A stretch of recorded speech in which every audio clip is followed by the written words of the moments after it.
Baik, teman-teman sekalian, di video kali ini kita akan belajar menggunakan varian dari if else, yaitu kita akan belajar tentang if else if di C Sharp, dan harapannya kita bisa membuat atau mengembangkan sebuah program sederhana dengan menggunakan jenis dari statement ini.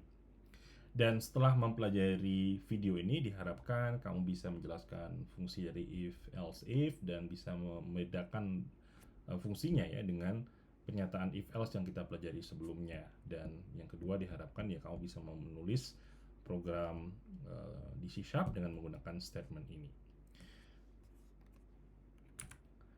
Nah, sebelumnya kita sudah belajar jenis dari pernyataan kondisional, yaitu if else, di mana di pernyataan tersebut kita akan memeriksa sebuah kondisi yang kita tempatkan di setelah if ya.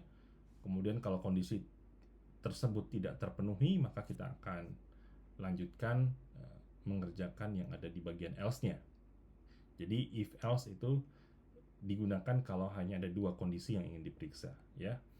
Nah, tapi ada kalanya kita memiliki lebih dari dua kondisi. Sebagai contoh, misalkan kita ingin mengkonversi nilai seorang siswa menjadi grade A, B, C, D ya. Nah, itu ada banyak kondisi yang harus kita periksa. Jadi tidak bisa hanya menggunakan if else saja. Di bagian kanan ini ada sintaks dasar dari if else if. Jadi kalau teman-teman perhatikan di sini, ini adalah kondisi if ya, yang sudah kita pelajari sebelumnya. Tetapi pada jenis ini else-nya langsung disambung dengan if. Jadi kita akan punya kondisi yang kedua yang akan diperiksa seperti ini. Penulisannya sama dengan if, hanya didahului oleh else saja. Dan kalau kita ingin membuat opsi else, kita bisa tempatkan di paling akhir. Jadi else itu bisa ditempatkan di paling akhir, dan satu blok ini hanya boleh ada satu else saja ya. Tapi kita bisa memiliki lebih dari satu else if. Nah, hal-hal yang perlu teman-teman perhatikan ya terkait dengan struktur else if, yang pertama adalah program akan memeriksa kondisi yang pertama, artinya kondisi yang paling atas. Jika benar, maka program akan menjalankan isi dari blok tersebut ya, yang ini. Kalau tidak, maka dia akan lanjut memeriksa kondisi yang kedua. Ya, kalau ternyata benar, dia akan kerjakan isi dari bloknya. Kalau tidak benar, artinya kondisi 1 dan kondisi 2 tidak benar, maka dia akan mengerjakan blok else. Jadi blok else adalah blok yang digunakan ketika seluruh kondisi itu tidak ada yang benar. Nah, yang perlu kita perhatikan, yang pertama adalah program atau komputer itu menjalankan instruksi atau statementnya dari atas ke bawah.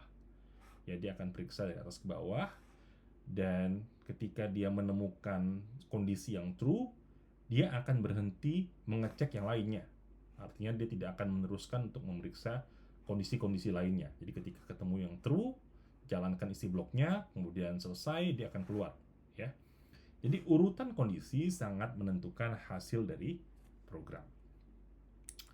Nah, ini contoh yang tadi saya sebutkan di depan ya. Kita ingin membuat sebuah program yang bisa mengkonversi nilai seorang siswa menjadi grade ya, A, B, C, dan D.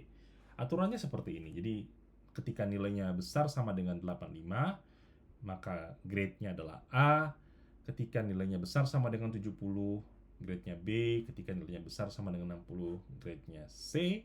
Sementara selain itu, kita berikan grade D ya. Jadi solusinya seperti ini. Jadi kita minta user untuk menginputkan nilai, kemudian nilai itu berupa string ya. Kita perlu konversi dulu menjadi bilangan. Ini salah satu bentuk fungsi yang bisa kita gunakan selain int.parse untuk mengkonversi string ke bilangan. Kemudian setelah kita konversi, kita bisa periksa satu persatu nilai atau kondisi yang sudah kita tentukan ya. Jadi yang pertama kita akan periksa apakah nilai yang diinputkan besar sama dengan 85. Jika iya, maka A. Jika tidak, cek kondisi yang kedua. Apakah besar sama dengan 70? Ya, jika iya, cetak grade B. Jika tidak, lanjut lagi cek kondisi di bawahnya. Begitu seterusnya. Jadi proses pemeriksaan kondisinya itu dimulai dari atas ke bawah, ya. Nah, apa yang terjadi kalau user menginput nilai 90? Jadi kalau user menginput nilai 90, maka kita coba masukkan ke sini, apakah 90 besar sama dengan 85? Ya, true. Maka dia akan mencetak A.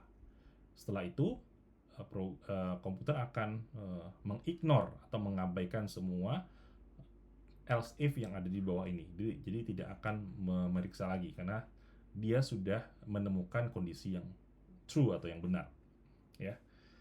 Kalau seandainya nilai yang dimasukkan itu adalah misalkan 75, kita coba masukkan ke sini, apakah 75 besar sama dengan 85? Tidak. Jadi dia akan keluar dari if yang ini, kemudian dia sampai ke sini, akan periksa lagi apakah 75 besar sama dengan 70? Iya.